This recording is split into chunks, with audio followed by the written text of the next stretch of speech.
You're scrolling through real estate listings at midnight, and every single house that doesn't look like it's about to collapse costs $500,000. The kitchen has laminate countertops from 2003. The carpet is beige. There's fake wood paneling in the basement, and the listing agent has the audacity to call it a starter home.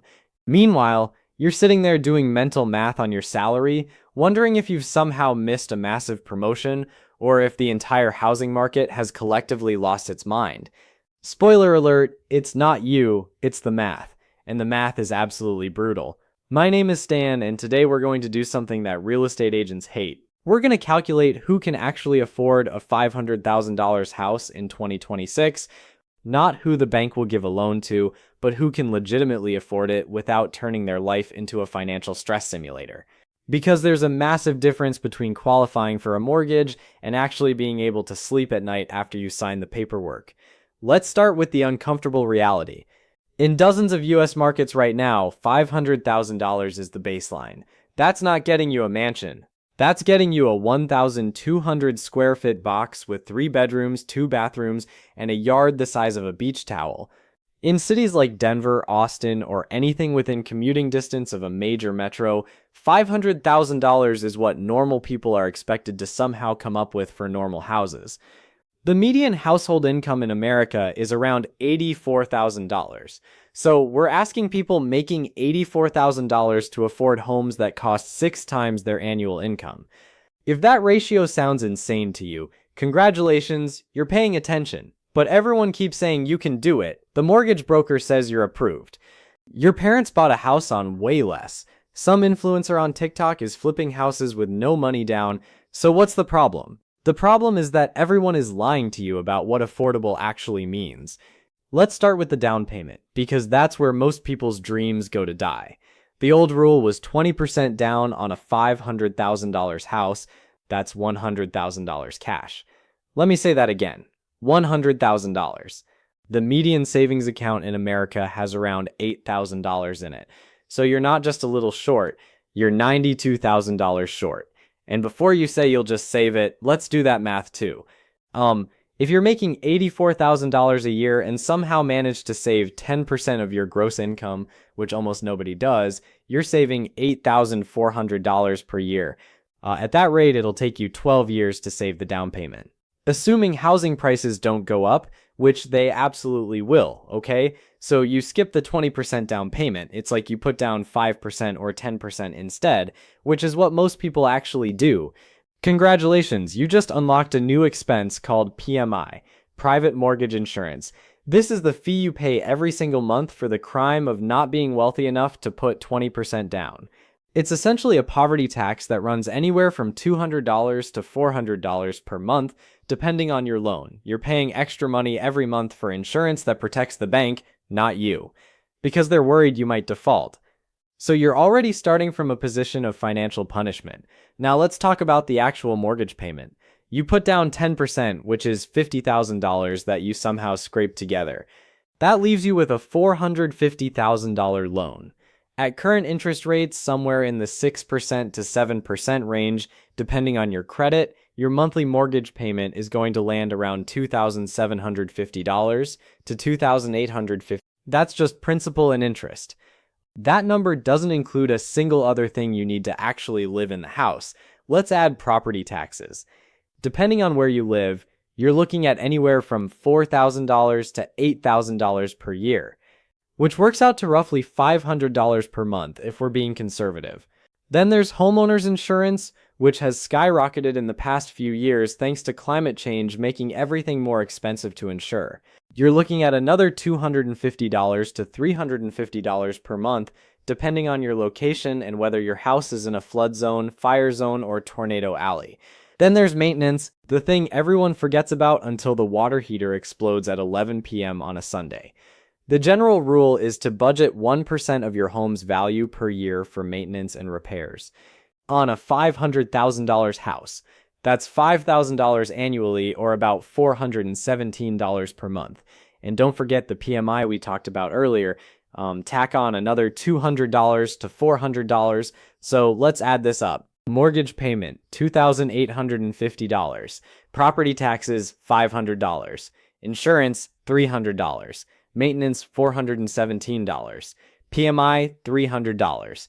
Your total monthly housing cost is now sitting at roughly $4,367.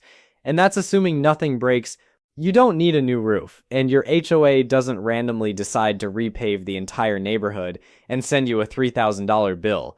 Here's where it gets really fun. Financial advisors will tell you that you shouldn't spend more than 28% of your gross monthly income on housing.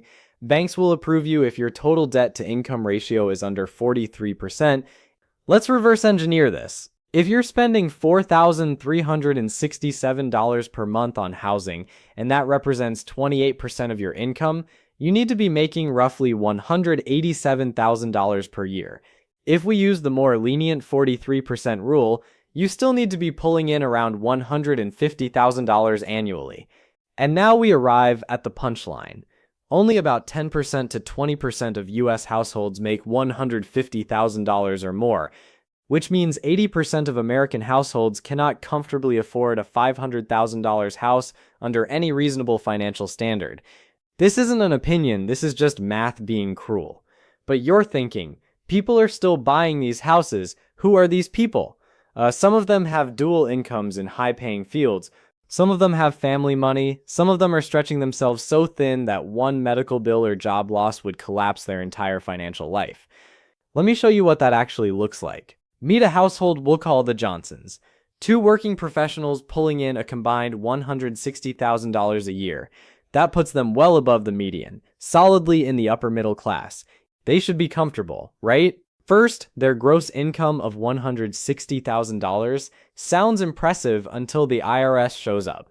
After federal taxes, state taxes, FICA, and maybe a modest 401k contribution, they're taking home around $9,500 per month. That's their actual money to live on. Now, subtract that $4,367 monthly housing cost.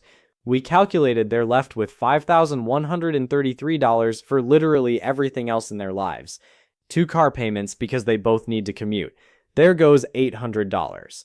Car insurance for 2 vehicles. Another $250. Gas because nothing is walkable in suburbia. $300. Student loans because they needed those degrees to get the jobs that qualified them for the mortgage conservatively. $600. Health insurance premiums that their employers don't fully cover, $400. Groceries for a family that's trying to eat reasonably healthy, $800 if they're careful. Utilities for that bigger house, $450. We're now at $1,533 remaining. And we haven't touched clothing, entertainment, kids' activities, car repairs, medical copays, or the psychological need to occasionally leave the house and pretend you have a life. Oh, in savings, emergency fund, retirement beyond that modest 401k.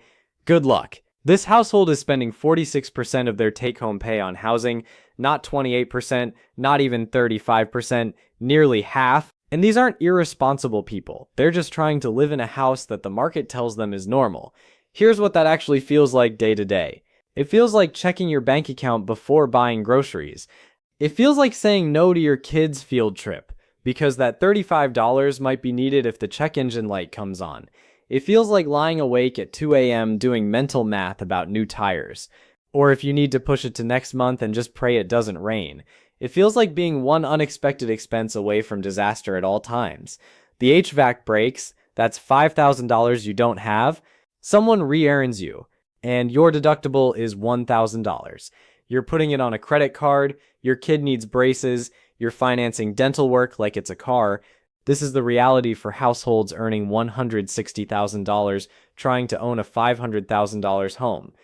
Now imagine what it looks like for the household making $120,000 or $100,000 or, God forbid, the actual median income of $84,000. At median income, buying a $500,000 house isn't tight. It's financial fantasy. It's mathematically impossible without either massive external help or accepting a level of risk that would make a skydiver nervous. But here's what makes this truly insidious. The housing market doesn't care. Sellers list homes at $500,000 because that's what comparable houses sold for. Banks approve buyers at 43% debt to income because technically the loan won't default immediately. Real estate agents encourage buyers to stretch. The system is designed to get you into the house, not to ensure you can comfortably afford it long term. And once you're in, once you've signed those papers and moved your furniture, you're trapped. So people stay. They stay in homes they can't afford, working jobs they hate because they can't risk any income disruption, slowly watching their savings evaporate, wondering why they feel so stressed. Let me tell you what the harsh truth sounds like. For probably 70% to 80% of American households, a $500,000 home is not affordable. Not sustainably, not without accepting a level of financial precariousness. This isn't about personal failure. This is about a housing market that has completely disconnected from income reality. Home prices have increased roughly 400% since 19. Median income up about 180% in the same period. The math doesn't work. It will not work. And yet we keep pretending it does. We keep perpetuating the myth that if you just budget better, skip the avocado toast, and work a side hustle, you can make it happen. But you can't budget your way out of a structural affordability crisis. What you can do is understand the actual numbers so you can make an informed decision. Maybe that decision is to keep renting. Maybe it's to look at a $350,000 house instead, even if it means a longer commute. Maybe it's to acknowledge that homeownership in your current market simply isn't viable right now. And that's okay. There is no prize for buying a house you can't afford. There is no trophy for being house poor. The stress of barely making your mortgage payment every month will erase any pride you felt the day you got the keys. The real question isn't whether you can technically get approved. The real question is whether owning that house will actually improve your life or just transfer your money to a bank while you stress about property taxes. So what does this mean for you practically? Let's be direct. If you're looking at a $500,000 house right now, and your household income is anywhere south of $140,000, you need to stop. Just stop. You're about to make a financial decision that will potentially ruin the next decade of your life. I don't care what the mortgage broker says. The numbers are the numbers, and they don't care about your feelings. Let's talk about what happens when you ignore this advice. You stretch. You convince yourself it'll be fine. Maybe you're betting on a future raise that hasn't materialized yet. Maybe you're just really tired of renting. So you buy the house. Congratulations. Now what? Month 1, you make the payment. It's tight, but you did it. Month 2, same thing. You're cutting back on eating out, but you're managing. Then month 4, your car needs new brakes. That's $800 you didn't budget for because every dollar is already allocated to keeping the house. You put it on a credit card. Month 7, the air conditioning dies in July. The repair quote is $3,500. You don't have it. You finance it. Month 9, your spouse's hours get cut at work. Suddenly, you're $600 short every month. And that emergency fund, it never happened. This is the reality of being house poor. You own a house technically, but you can't afford to live in it comfortably. You become a prisoner in your own home, working to pay for walls you're too stressed to appreciate. And here's the really twisted part. We've normalized this misery. We've rebranded financial desperation as adulting. Oh, you're house poor. Welcome to home ownership. You're building equity. It's like we've collectively agreed to pretend that struggling to afford basic home ownership is somehow a rite of passage. The math is screaming at you, but culture keeps whispering that you should buy anyway. Your parents bought a house at your age. Never mind that their house costs 3 times their annual income and yours costs 6 times yours. Your friends are buying. Never mind that you have no idea what their actual situation looks like.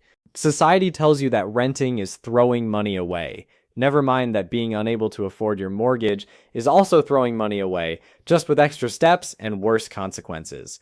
So let me give you permission to do something radical. Society tells you that renting is throwing money away. Never mind that being unable to afford your mortgage is also throwing money away, just with extra steps and worse consequences. So let me give you permission to do something radical. You can keep renting. You can save aggressively and wait for a market correction. You can acknowledge that the American dream of homeownership has been warped into something unrecognizable, and that's not your fault. Because here's what actually builds wealth. It's not owning a house you can barely afford. It's having margin in your budget. It's sleeping at night without anxiety. Real wealth is freedom, not equity you can't access. The financial industry has done an incredible job convincing people that homeownership is always the right move, but they're selling you a product. They profit when you buy, not when you make smart decisions. So, if you're sitting there right now feeling priced out, I need you to understand something. You're not failing. The system is failing you. Home prices have outpaced wage growth so dramatically. A $500,000 house is not a starter home. It's a luxury item for most people. Run your real numbers. Be honest about your income stability, and if the math doesn't work, walk away. There is no shame in it. The real win is making decisions based on reality rather than social pressure. That's how you avoid becoming another cautionary tale about the true cost of that $500,000 home. Look, I'm not telling you to give up on home ownership forever. I'm telling you to give up on the delusion that a $500,000 house is somehow within reach just because a bank will let you sign the papers. Those are two catastrophically different things. The bank's risk tolerance and your life are not the same. Maybe in 5 years your income doubles. Maybe the market corrects and that same house costs $380,000. Maybe you relocate to a market where $500,000 actually buys you something reasonable. But right now, today, with current prices and current incomes, this math is broken for most people. And pretending otherwise doesn't make you optimistic, it makes you a future statistic in a foreclosure video. So here's my actual advice. Stop looking at what you qualify for and start looking at what you can genuinely afford without turning your life into a financial tightrope act. Find the number where you can still remember what it feels like to not be stressed. For most people, that number is nowhere near $500,000, and that's completely fine. You're not less successful because you're being realistic. You're just doing math that apparently nobody else wants to do. The housing market will keep pretending these prices make sense, banks will keep approving loans, but you don't have to participate in collective financial insanity just because everyone else is. Sometimes the smartest move is recognizing when the game is rigged and choosing not to play.